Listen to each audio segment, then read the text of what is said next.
महाभारत युद्धर प्राय मध्याह्न अर्थात महाभारत युद्धर मध्य भागरे दिने दुर्योधनर कथारे मर्माहत होई पितामह भीष्म प्रतिज्ञा करि बसिले। मु गंगापुत्र भीष्म प्रतिज्ञा करुछि जे काली युद्धरे मु पांडव को बद्ध करिबे।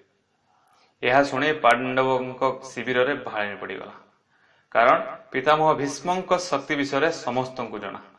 शिविर रे श्रीकृष्ण मध्य थिले। से द्रौपदी को साथी धरी पितामह भीष्मों शिविर रे पहुंची गले। शिविर बाहर छिड़ा होई श्रीकृष्ण द्रौपदी को कहले, भीतर को जाई पितामह भीष्म को प्रणाम कर। द्रौपदी भीतर को जाई पितामह भीष्म को प्रणाम कले।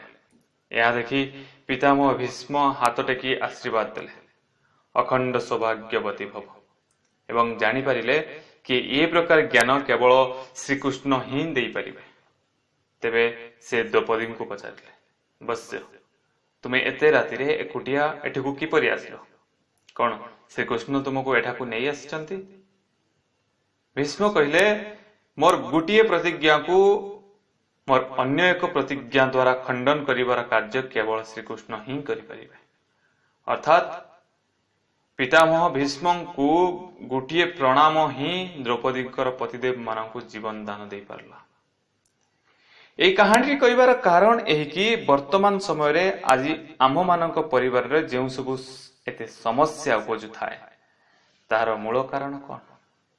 यही जे आमर अहंकार, कहा पाखरे मुंड नुआई न पारिबार अहंकार बा जान अजाणतरे अबा अहंकार बसीभूत होई प्राय समय रे घरर गुरुजन मानक उपेक्षा होता है।